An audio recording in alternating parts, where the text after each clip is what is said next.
Hey, what's up, Roxstars? It's Rox, and I'm coming to you today with a review for Power Season 6, Episode 14. So let's get to it, shall we? All right, you guys, actually, this episode was probably the best out of the last four that we have seen. I feel like, with the exception of the pause episode, that they have been getting progressively better. And the reason why I feel like this one was the best one is because I started off not really liking Tate. You know, he's just always been kind of that annoying pain in the ass. And we also felt like he had really no reason to be wanting to get at Ghost the way that he was. And I felt like this episode made us really kind of understand him a little bit better. And all of it made sense. You know, so that's why I was just like, okay, all right, Courtney, girl, you done redeemed yourself, girl, because we was worried. And I'm still ready for it to be over, though. One more episode, thank God. I was going to do this yesterday, but yesterday just turned into such a disaster.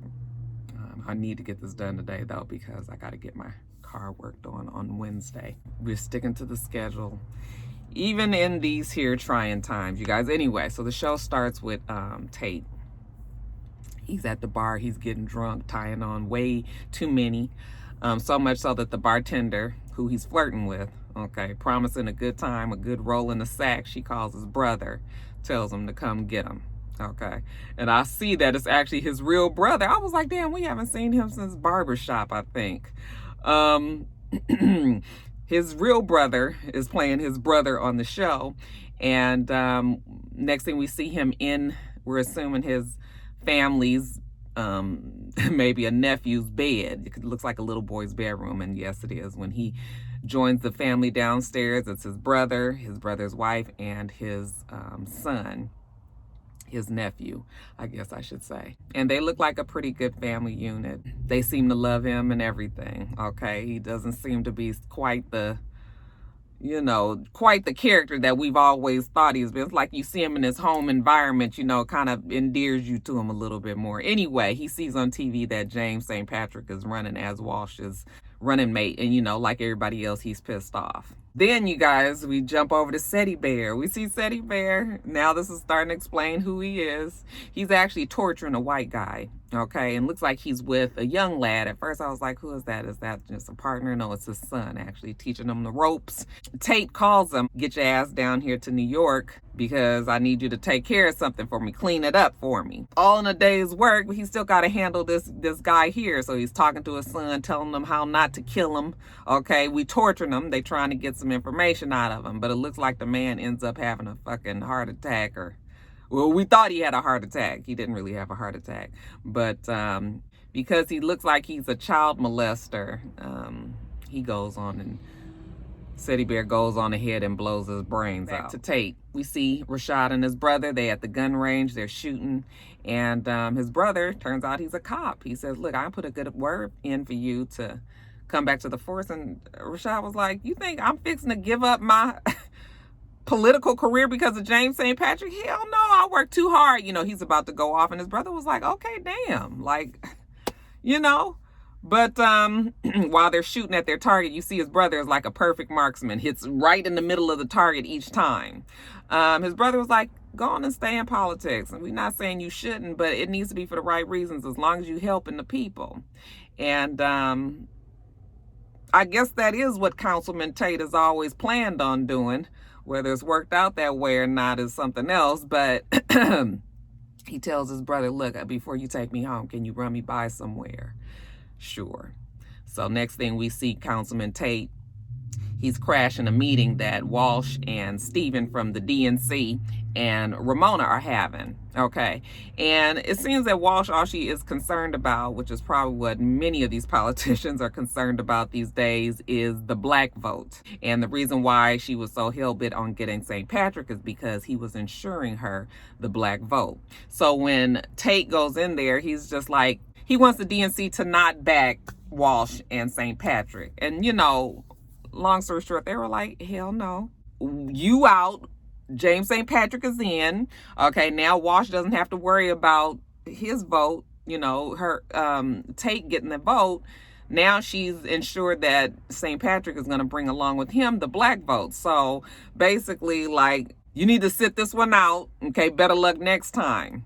All right. And of course, Tate, an ode to Ice Cube, he was like, fuck all y'all. I said, oh, you showing your slip a little bit. It's hanging.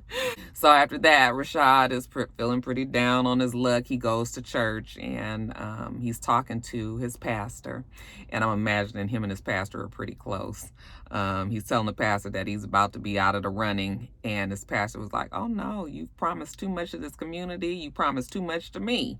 Okay, well, that would be all fine and good, except he just doesn't have the power to do anything. And his pastor, amongst other encouraging words, he tells him that the book of Luke says that, what might be impossible to man is possible to God. Tate was like, well, God need to get up off his ass and do something. I said, not in the Lord's house, boy. What's wrong with you? Now, back at his office, he sees one of his employees, Chris, I believe it is. He looks like he's asking Tate for a reference, looking for a new job. Tate was like, oh, this campaign ain't over. Don't worry yourself about it just yet. Okay, that's when Overly Dedicated and Extremely Annoying come in, and they ask him for his help with possibly putting St. Patrick, putting him in jail. So that has lifted his spirits some, enough so that he goes to Seti and Seti's son, who have now made it to New York, and tells them, hey, thanks for coming, but basically I don't need you no more. They was like, oh, no. Like, what's this about? Who you done got to do this for you? He said, nobody. It's just that we not doing this no more. And they were like, you must think you slick. Okay, you got somebody else to do it for less. All right, now you're gonna have them get killed. We get implicated because you done said that you wanted us to do this in the first place. All right, so we killing somebody. If it's not gonna be James St. Patrick, then it's gonna be you. Well, of course, Tate don't want that. So I guess he done told them, about St. Patrick's, where he is. So they're scoping out St. Patrick. So the day that's Ghost is having his acceptance speech for, being Walsh's running mate, when he is outside in front of the place, in front of Truth, that's when they see him. Okay, they're in the car, they're waiting while they're listening to Rhinestone Cowboy. Okay, Seti Bear is a diehard country fanatic. Okay, but they scoping out, they target, okay, and coming up with a plan. They gonna get Ghost.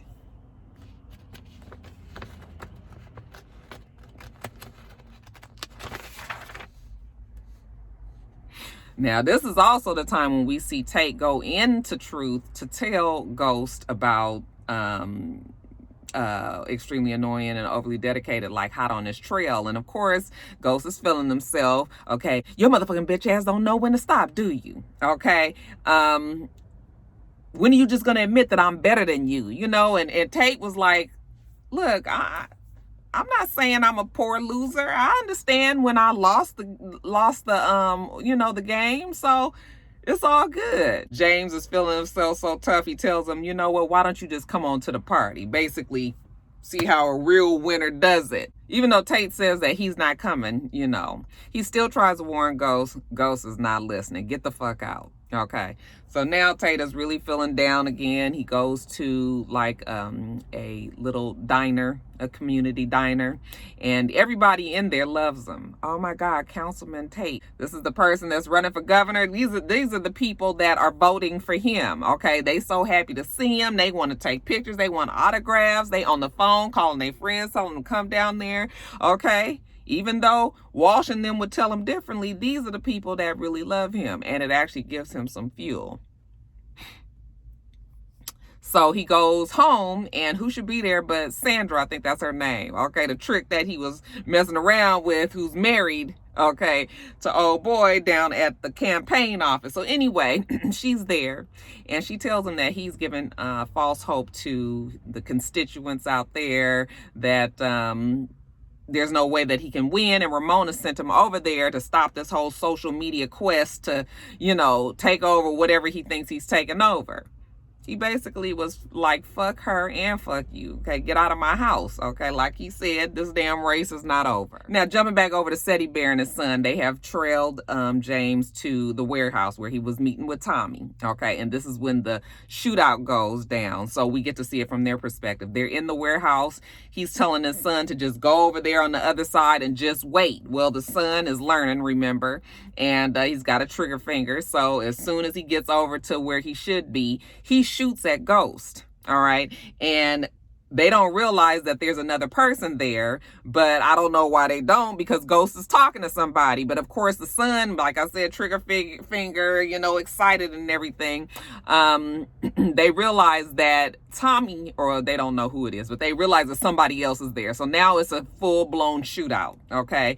And that's when Tommy shoots Teddy Bear, and the young son is in there like, fuck, I messed up. Okay, but he's pissed because they was not betting on Tommy to be there. Now back at Tate's office, he goes back to his office and he sees Chris, the one that was asking for the referral. This motherfucker is trying to take stuff off of the computer, and Tate was just like, what the hell are you doing? Okay. Oh, I'm just borrowing, you know, just getting something off of here, just this, that, and the other. Tate go and throw his coffee cup at him like, nigga, if you don't get your monkey ass up out of here. Okay, he's really almost at his limit, you guys. And that's when Andre walks in and says that he has information about Tariq.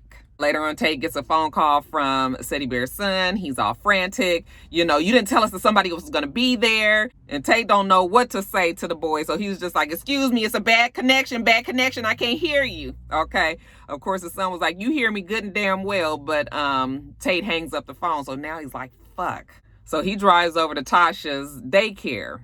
And he tells Tasha that Ghost, he's heard it with his own ears, that Ghost is going to throw Tariq under the bus. Of course, Tasha doesn't believe him. Like, that's his son. And he was like, it don't really matter, because Ghost is trying to become lieutenant governor. And if you let that happen with these news happen, he's going to be unstoppable. And she says he's already unstoppable. She's not going to get involved in that. He says, not even to help your son. And I was like, oh, I guess this is to put some more to give Tasha more reason to want to kill Ghost. Now he don't know what he gonna do. He's back at his brother's house. He's taking out the trash.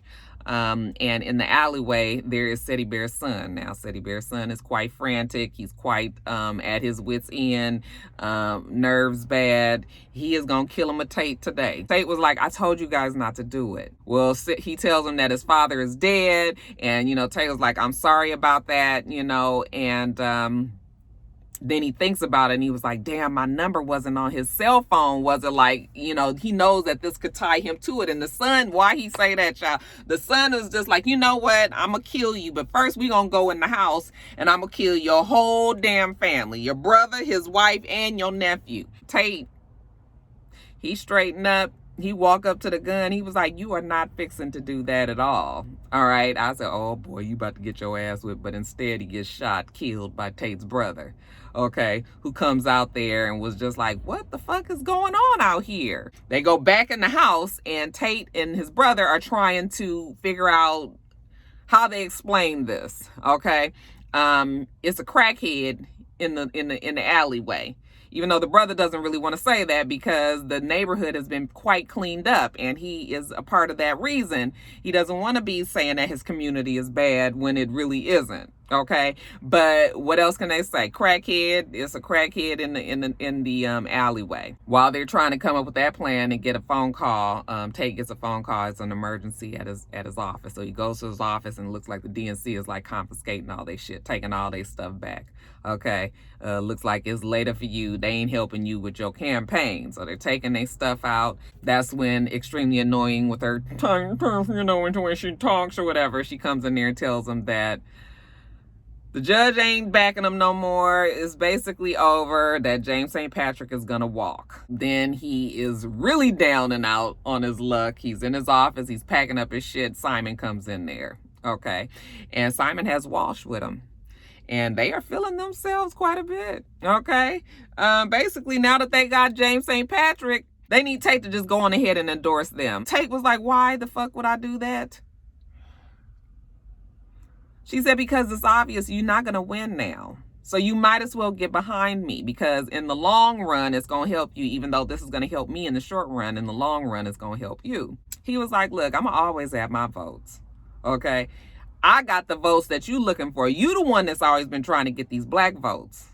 And like Wall said, well, she has St. Patrick now, so she does have those black votes. So basically, we don't need you. So when they leave, this is when he's finally at the end of his rope, and he calls Dre and tells him that he's ready to meet with him. Okay, and then that's when we see him meet with Dre, tell Dre that he got his, his fake ID and fake name set up for him. But if there's any problems, that, he knows where he is, he knows who he is, he knows how to get him. And Dre was like, you ain't got to worry about it. I'm going to do this. And I would have did it for free. So then right after that meeting with Dre, he gets a phone call from his brother. And his brother was like, look, I need you to, come with me for a second. So he gets in the car with his brother, and the brother is taking him to the police station. Now, we're going to have to talk to, the investigators, and you're going to have to tell them the same story that I told him. Basically that it was a crackhead in the alleyway. But he's still kind of concerned that this mugging actually has something to do with Tate, that it wasn't just a random hit. And he was just like, well, what the fuck you so mad about? Tate denies it. So, he was just like, why are you even so mad about all of this going on? And like I said, the brother is really mad about having to report that,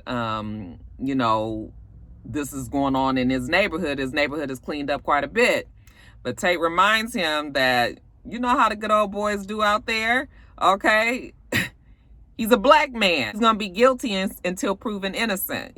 Just watch when we go in there. It ain't even going to be hard, because they're going to already believe that he was guilty. So sure enough, when they go to the police station, it's exactly how Rashad said it was going to be. The investigators were basically laughing about it, like, you took a criminal off the street. Okay, that's all they really cared about. And it actually disgusted his brother, who is the police officer, because he would like to think that he is a part of an organization that I guess cares about black people. Imagine that. So while they're in there kind of getting a good giggle off of the death of Seti Bear's son, a police comes in there and he says there's been a shooting at Truth. Okay, of course Tate perks up a little bit. He says, was there anything? Is everybody okay? And he says, I had some dealings with St. Patrick. And they say, well, all we know is there's been a murder, but they don't know what it is, who's involved, or anything. So they get back in the car, and his brother was like, why do I feel like you're involved in this some kind of way? Tate says, well, he's not really involved, but... Okay, there goes the but. This dude named Andre Coleman probably killed Ghost, and Andre might be trying to implicate him as the person that put him up to it. His brother was like, well, did you? He said no, or James may have killed Andre. Okay, it could have very well gone that way too. But whatever it is, he might be in some trouble here. And his brother was like, whatever, you are the luckiest man on this earth, basically. Rashad was like, how am I the lucky one? You the one that got a beautiful wife, you got a great son, you got your job, you got your career, you bought a house on a government loan. Okay, if that ain't hitting the motherfucking lick, I don't know what it is. But his brother was like, you always land on your feet. It always works out for you some which kind of way. Let's just hope that your luck continues in this case. So they get to the scene of the crime, and the police are all out there. His brother was like, let me go in here. You stay your ass in this car. Okay. But of course, he's a little nervous about Andre. And now he's thinking like, oh my God, my name might be tied to this. And so I think he was originally getting his gun because he thought that he was going to have to go take care of Andre. So he gets out the car. And I don't know why he didn't think anybody was going to notice him, but there's police, there's news reporters all out there, and one of them sees him. Oh, Councilman Tate. Okay, she's from Channel 2 News or whatever, and she wants to have a conversation with him. Is he able to do that? And at first he tries to duck away from her, but she was like, no, the camera's right here. Okay, so she asks him all these questions, and this is the time where Councilman Tate is able to do his politicking, politics, we like to call it, and he gives the whole full speech about how James was unable to get away from his past, but he's here, and he's standing in, and he's willing to help the community, and it's very important that this, that, and the other. I mean, just gives this rousing speech. Then closes it out with the book of Luke. What's impossible to man is possible to God. Who doesn't love a good quote about God? in times like this. All right. When he finishes his interview, the woman was in awe. She was like, that was fantastic. His brother is watching along with the crowd that's kind of gathered around him at the time. And his brother goes up to him and he was like, how do you come up with shit like that? Like just that fast? Okay, because he's a politician. And he said years of practice. So then just like that, what a difference a day makes, right? He's back at his brother's house. The fallout from this happening at Truth is amongst us and who should show up at the house. But DNC Representative Stephen along with Miss Walsh. All right. And they singing a whole different tune right now. Okay. Of course, he realizes his worth now. So, yeah, James is out because he's dead. And how about we bring you back in as Lieutenant Governor running with Walsh? He says, oh, yeah, that sounds good, except it'll be the other way around. Okay. And Walsh was like, excuse me. He said, oh, yeah, you know, he still got his aspirations of being a governor. Plus, he got his votes behind him. He knows the people are backing him right now. She was like, are you crazy? Hell, fuck no, bitch. But while he's talking to her and saying how he's going to take over this whole campaign, you know, Stephen from the DNC was like, wait a minute, you might have something there. Okay, Kate, go get in the car and wait for me. She was like, are you crazy? If you think I'm fixing to just step back and let you take over this campaign, I don't think so. But Kate Walsh, this is Stephen from the DNC. You don't really have no say here. It's what the DNC says. Okay. Like I said, Walsh, go get in the car or go somewhere. This conversation that me and Tate about to have, you're not going to be a part of. So she storms off to the car. She's pissed off, and it looks like Tate and Stephen have a deal. And just like that, you guys, Tate is back on top. He's speaking at a church.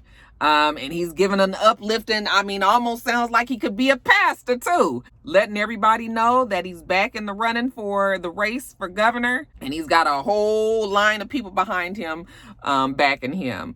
Out there in the audience is Ramona. I said, oh, Miss Ramona. Child, it must feel terrible to have to bounce from one candidate to the next. So when his speech is over, she goes up to him and she congratulates him. And he said, you never should have bet against me, boo. I just smiled to myself. I said, oh, yeah, I'm really liking Tate this episode. So when he goes outside, and his brother catches up with him. He says, look, Andre Coleman, that guy, he's dead. The one that could tie you to all of this, he's dead. And Tate is just sort of like, oh, really, is he? Okay, now he doesn't have nothing to do with Andre's death. And his brother was just like, I don't know, you and this luck. I just wanted to tell you that maybe you want to stop and get you some lottery tickets on the way home. But right when he's about to get in his car, the news stops him. And they ask him if he was mad about involving himself with James. And he says, you know, maybe it is a regret of his, but then he sees Ramona down the street and he throws her under the bus and tells them that Ramona was having an affair with Ghost and for them to go and check up on it. And she doesn't know at the time what they're saying, but she's kind of looking and he's talking about her and kind of side-eyeing her and talking to the news people. I said, ooh, Tate, you are terrible. Okay, so now he's back, you know, at the campaign office, everything running smoothly. Simon shows up and Simon says that he's gonna give him this money and that he wants to make sure that he's backing a clean, politician. A scandal-free governor is the word that he used. And Tate was like, you ain't got to worry about that with me. All right. So Simon and I guess Governor Tate got an understanding, even though Tate stopped him when he was leaving, was like, you made a mistake, you know, backing Walsh instead of me. And Simon said, look, no hard feelings. But you know what? This is going to be a good partnership, so don't worry about it. Tate says no hard feelings at all. Okay, but politicians, you know, we make strange bedfellows. And now he officially, with the support of Simon, is on top, or should I say on the bottom, because next scene we see him having sex with Sandra. Oh yeah, Sandra's back, y'all.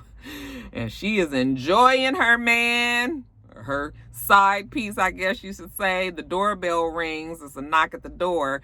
And I was like, oh my God, something's about to happen to Rashad. Okay, I just knew that they was about to take him out. Okay, he was just feeling himself too much. He gets on his robe and he walks down to the door and it's Ramona. She come bust in. She said, did you tell them that I was having an affair with James St. Patrick? And he says, yeah, well, weren't you? And she says, no. And even if I was, you need to keep your motherfucking mouth shut.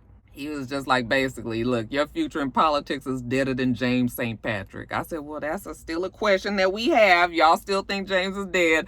I don't believe so. Obviously, he didn't run off with Ramona, but I still don't think James is dead. But it was so funny because Ramona was so motivated. She just played herself so badly. Then from up above, Sandra, she's enjoying this too. Hey, Ramona girl. Okay, and she was just like, Sandra, I should have known your whole ass was here. Okay, so she comes downstairs, and after Ramona gets put out, Tate tells Sandra she can follow Ramona on out the door, and she was just like, you ain't even got to do this. And he was like, oh yeah, did you think we was getting back together? I don't think so. Like, basically, I've had enough of you, thank you. So she storms out, and it's just Tate there, and then we see on the news that they have a suspect. Okay, and we are gonna get the first look at the suspect who killed James St. Patrick. We don't ever see the TV, of course, but we see Tate's expression, and he is like, holy fuck. Okay, and then it just goes off, and I was like, okay, Courtney, all right. I enjoyed this episode. Reminded me how much I like Lorenz Tate. I actually thought I liked old Rashad Tate. Councilman Tate, yeah, this was a good episode. Next week, though, you guys, thank you, Jesus, it is over. All right, rock stars, that's it. Can you see that I'm at McDonald's? I got to get me something to eat and take it on back to work. You guys, make sure that you rate, comment, and subscribe to the channel. It's Rox. The channel is for It's Rox, and everything else I do will be in the bottom bar. All right. So I hope that you have a wonderful, wonderful rest of your day, and I plan on doing the same. Till next time, rock stars. Bye.